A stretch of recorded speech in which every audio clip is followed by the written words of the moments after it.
Hello, Priya. Welcome to Let's Talk Energy. So we're here today to discuss energy and its flow with you. So first of all, I hear that you are in the corporate world. How has that shifted to the energy and healing world for you? Hi, Kalia. Thank you for having me here. And interesting question that you've asked me. Yes, I was in the corporate world for a very long time. And I studied a completely different line of education. But when it came to certain points in my life where things were not going right, I had this quest of finding out why. Because I don't believe in giving in. I believe there's a solution for every problem. If you take a problem as a problem and not as an opportunity to find a solution, then you come to a dead end. That quest made me search for answers. And I started studying various things, out of which Feng Shui was one and energy healing was another one. And lots of other things that I studied, like kinesiology and Reiki and pranic healing and all of those sciences.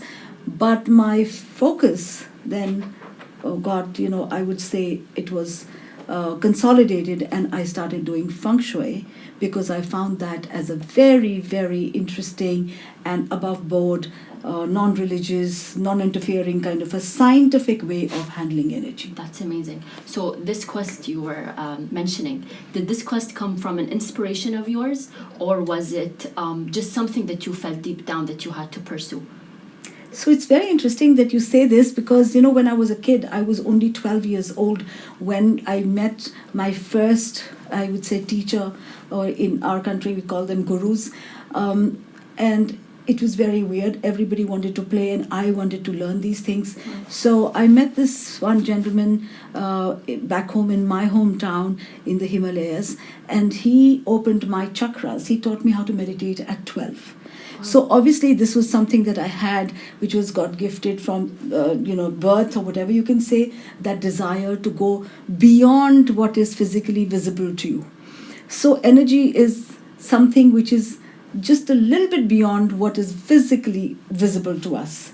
And so that whole journey of starting at 12, I learned Hatha Yoga. When I was 13 years old, I started meditating. So, those were the reasons, I would say, that was already inbuilt in me and drove me to this direction. So it was a gift from God? Yes. That came to Priya, and she went into energy healing and Feng Shui. Now, concentrating on both energy healing and Feng Shui. Are they related? Are they different? And how would you distinguish between the two for the viewers who are watching this? So everything is energy. So that's the first thing. Everything is energy. Feng Shui is a scientific way of handling that energy. And energy healing is an intuitive way of handling that energy. So which means that over a period of time, when I studied my clairvoyance from UK, post that my third eye opened, and when third eye opened, I started seeing beyond everything. But I had the base of my scientific education in Feng Shui, so I have 5 masters in Feng Shui. So obviously with that information put together with the opening of my third eye, where I could see beyond my physical scope, and the understanding, the experience of working, you have been working for over 30 years in this field. So that all of that put together has brought this thing. Now, I can't say which one works better. I would say both of them work well. Each other. They complement. And I wouldn't do one without the other. That's amazing. So you spoke about the third eye, which I believe is one of the 7 chakras, correct? But yeah, there are other chakras here and there, so I wouldn't say, are they 14? So there are many chakras, yes. Many, okay. Yeah, there are many chakras. There's no exact number. So there are some chakras that we can read and understand. And there's some chakras, like there's a chakra in the center of the earth. Oh, wow. Yeah, so isn't that the core, or if I'm yes, so that's what you say, yes. The core of the earth, yes. Right? So there is a chakra there, so we can tune into that chakra to bringing energy into any one of the chakras in our body. So we have 7 chakras in the physical body, and then there are chakras in the energy bodies. Wow. Okay, so we'll not go there because that's very intense. That's something for maybe another episode in our series. Yes, it's an intense information. Yes. However, yes, the energy works through your chakras. Now, what are chakras? Chakras are basically energy centers that take in that energy or exude that energy, whichever way you're talking about. All right. So this So is what it I is. have a question. Since I'm a huge fan of, I'm an animal person, I would say. Do animals have chakras as well? Yes. What about plants? Yes, of course. That's something I didn't know. So that's a new fact for me. So Priya, can you speak about the importance of balance and alignment for a person of any age? How can this be done through energy healing or just through walking out through modern day in a modern world, in a busy city in life? So, first and foremost, everybody can use energy healing. Okay. Okay? Does everybody need energy healing? Well, that depends upon how emotionally sound you are. The one thing about energy healing is that it's based on your thought. Whatever your thought is going to govern how you feel. So if you are having a happy thought, you're going to feel happy. Having a sad thought, you're going to feel sad. Having a fearful thought, you're going to feel the fear. And that is what is going to then make you do or take actions according to whatever you were thinking. So we work with energy on your thoughts. That's amazing. And let's see it in a Feng Shui perspective. So how does my room or my office space or the studio, for instance, inspire me, and can it inspire my energy or take me on a quest, let's say, depending on how everything is settled in terms of science and Feng Shui? Very interesting question, but it has an extremely interesting answer as well. All right. So let me take you to a place like this beautiful beach. Okay, fabulous water and Shall I close my eyes? yes, it's gorgeous and all. And in a second, you're going to be transformed, because what you see is what you're going to think and absorb, and that's how you're going to feel. And now I'll take you to the trash can area. And what is going to be your energy? Exactly. So what You're going to go, no, oh no, wait, and run out of that space. Wow. So the space played a role, right? Yes. So Feng Shui, the science, can improve the space you are in, Yes. and this impacts your energy. So they are both complementing each other. Yes, if you are, let's say, for example, I was to do the feng shui of your house, your room, for example. Firstly, feng shui can never be done to a room. It's done to an entire space. So we have to look at the whole house, and then maybe I can concentrate on your room, even though the rest of the family is living in the other parts of the house. So coming to your room, if there is clutter, if the alignment is incorrect, if there are things that are negative lying around, then definitely your energy is going to be the same. So if I was a hoarder, for instance, God you would forbid. ask me. No, I'm not. I am definitely not.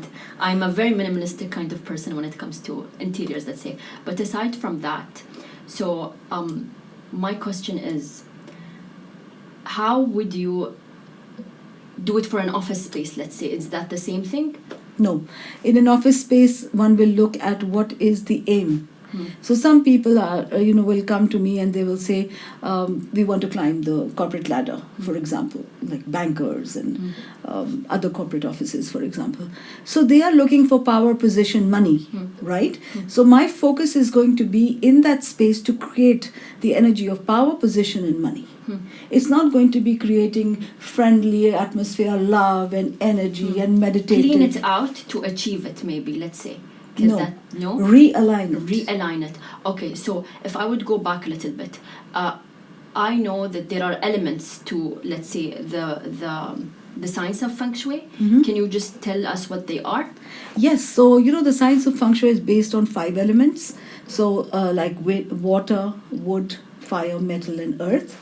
And that is, don't get into the drama of these 5 elements. It's basically a science. These are 5 names which just kind of, we work with what gives birth to the other and what will destroy the one from the other. For example, if I've got too much fire, then I'm going to use some water to sort of bring that balance in. This is just a kind of a formula. All right, it's got nothing to do with, there is nothing mystical about it. It's very, very concrete. How you manage everything is a formula, everything, including the fact that when I'm doing, for example, buildings. I construct, I do architectural feng shui. So when somebody is making a house or making a building, then there are numerical formulas we follow. So this is what it is. So if I was doing a place for an office, like you said, I would look at the more concrete things. What is going to give me more power? Which element is going to bring up the money factor or growth factor? It's such an interesting world of its own, I would say. What do you think about that? So Priya, my last question for you here is, and feel free to go as wide as you can, just for our viewers here today, anyone watching this video, how would you advise them to pursue daily life? And I know the answer could be very broad, but daily life in the simplest way where one can feel balanced and happy. Just a piece of advice from you. Okay, so the first thing I would say is try to avoid anything and everything that's negative. For example, if it's a thought, try to get rid of it. How do you get rid of it? By thinking something positive and not concentrating on the negative aspect. For example, there's a lot of traffic on the road. Okay, this happens to me all the time. When there's traffic on the road, I have people who are cribbing about that. And I am saying, Alhamdulillah. And one time I was doing this with some people from the government office, and like they started laughing. That, what are you saying Alhamdulillah for? I said, you've forgotten the times when there was no traffic on the road? I mean, we've had days when there was no traffic on the road. So why are you cribbing right now? I think we should be saying, thank God. We've got business, we've got people, we've got tourists, we've got energy. We are blessed that our country is going forward, and we still have that vibrancy, because there were times when there was nothing on the road. COVID is one, 2008 was another one. I mean, we've had many such situations where the traffic just thinned out. And that's one thing which is common to all of us. So when there's traffic on the road, I'm the happiest. And people laugh at me because they say, are you crazy? I said, yeah, I'm so Even crazy. If the commute is 1 hour, you don't mind. Doesn't matter. At least we are all in the flow. Alhamdulillah. Yes. So post-COVID, I see so many people have also questioned this kind of balance where they're trying to regain this type of balance or come back to where they were pre-COVID. Is there another different advice you would give them? Yes, definitely. Why would I want to go back? Why would I not want to go forward? So COVID taught us a lot of things that we can do without a lot of things. But second, we can live without going out. Third, we can live without going to the malls. Fourth, I mean, there are hundreds of things, right? And we can make money at home. Yes. That's the most important part, isn't it? So there's so much COVID taught us to be more careful about our health, to be more grateful to God for what He's given us, and to appreciate what we have. The number of people who appreciated their homes and families and, pets and everything else during COVID, I don't think they did that pre-COVID times. Why would we want to go back? I think God did all of what He did was to teach us or show us a different aspect of life, which none of us had seen. We were so much in the run. So anyhow, that is how I would look at it. Well, I think that's a question to leave our viewers at. Why would we want to go back? Yes. So we'll leave you at that and stay tuned for our next episode with Priya Khanna. Let's talk energy.